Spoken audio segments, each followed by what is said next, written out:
Sorry about that, folks. If you're watching the game on tape delay, you missed only a couple minutes. I didn't do something with the memory card, and I ran out of space, so I had to change that. That's why you saw the notification pop up on the screen if you're watching the live stream. I apologize for that.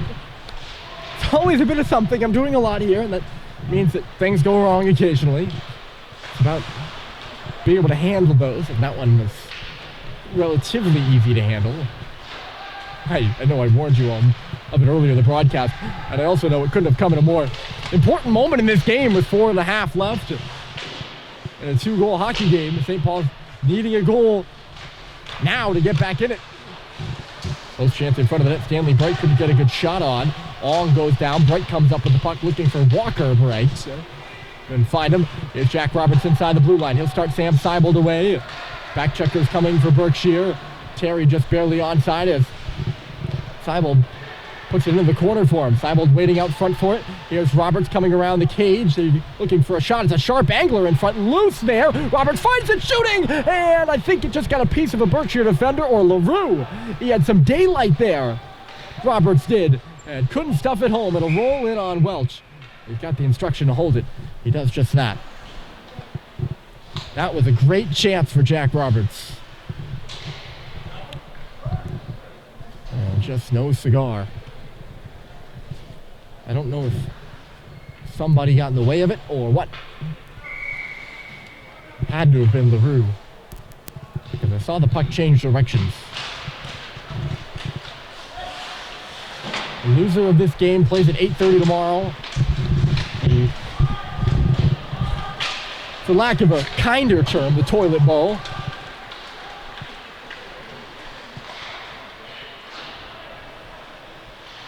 Trinity Paul has already clinched their place in that. They'll meet the loser of these two teams. The winner will go on to play Loomis. That's at 10:30. The toilet bowl's at 8:30. Sticks flying up in the air. It's a snap stick held at the line. Berkshire players colliding. There's another stick on the ice. It's a bit chaotic up there right now. 3 minutes left to go. St. Paul's trying to capitalize on that. Cox stops, shoots, save, rebound in front. LaRue coughed that one up. It came off his pad, but Michaud wasn't able to win it. Under 3 to play. St. Paul's trailing by 2 goals to Berkshire. Both teams winless in regulation. Centered in front. Snapping at it was Grady, but he ended up just swatting it to the corner. JT was in deep there. St. Paul's will go for a couple of changes. Berkshire happy to just whittle away the clock. This will be icing. And a big face-off here. I know I keep saying big, big, big, but anything, every single moment, if you're St. Paul's trying to get back in this one, is big. And for your Berkshire, you don't want them to be big moments. You want them to be very little, very small, very moments that didn't matter in a 2-goal hockey game.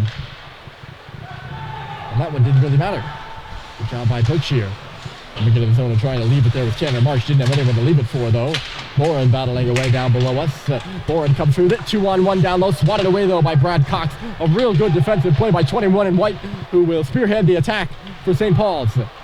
Here's Josh in low. The shot high. And I think it went off LaRue and out of play, so this will be an offensive zone draw. Get another one, and the clock stops with 2 minutes even left on it. 2 minutes in the second half remaining in a 2-goal hockey game. St. Paul's a team that needs 2 goals. Plenty of 2s to go around. Vio digs into the dot.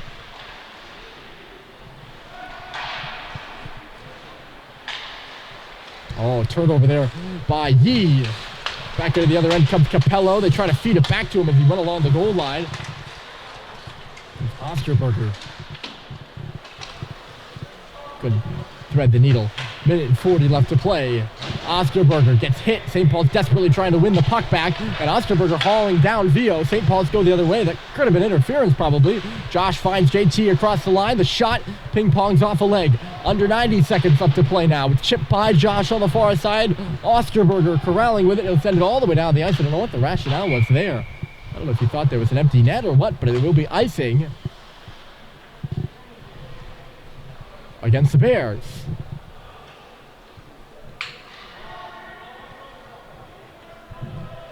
And Cal Welch comes out to the hash marks.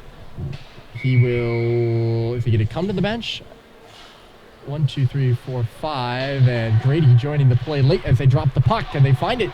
Get it to him. I don't even think Bohan realized at the right point that they'd pulled the goaltender out. A great opportunity to shoot it over to Grady and win it out of an empty net. But alas, empty cage here for Berkshire. The shot wide by Osterberger. Under a minute left to play in the game. St. Paul's needs 2 goals, and their net is empty. Turned over just inside the line by the Big Red.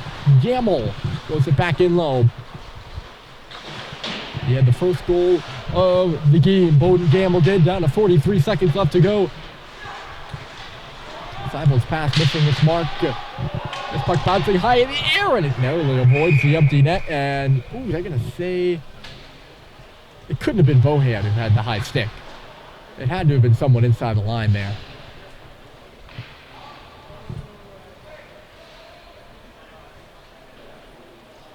Yeah, it will be. Clock stops at 32.7 seconds left.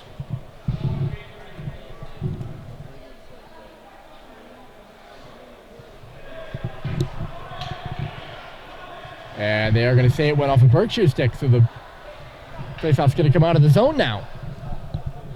I thought someone might have been calling a timeout or something like that.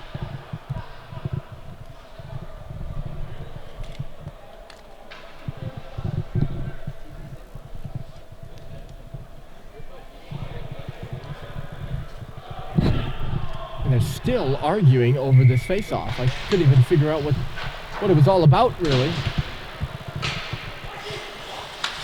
Face-off, Berkshire wins the draw. Welch back between his pipes just because the face-off was going to be in the zone.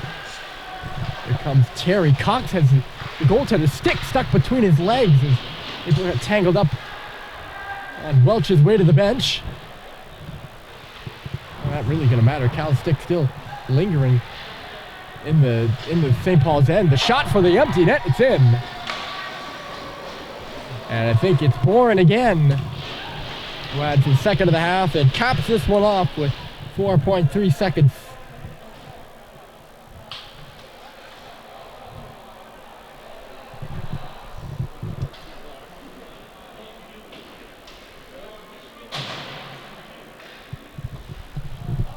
That'll make it 5-2 Berkshire.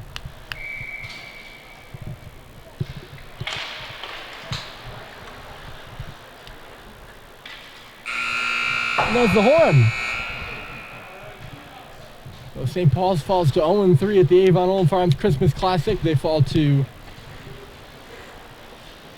1-5 on the year overall. With a 5-2 final against Berkshire. Halliday and Seibel score again, but it's not enough for St. Paul's. They will be up bright and early tomorrow to face Trinity Pauling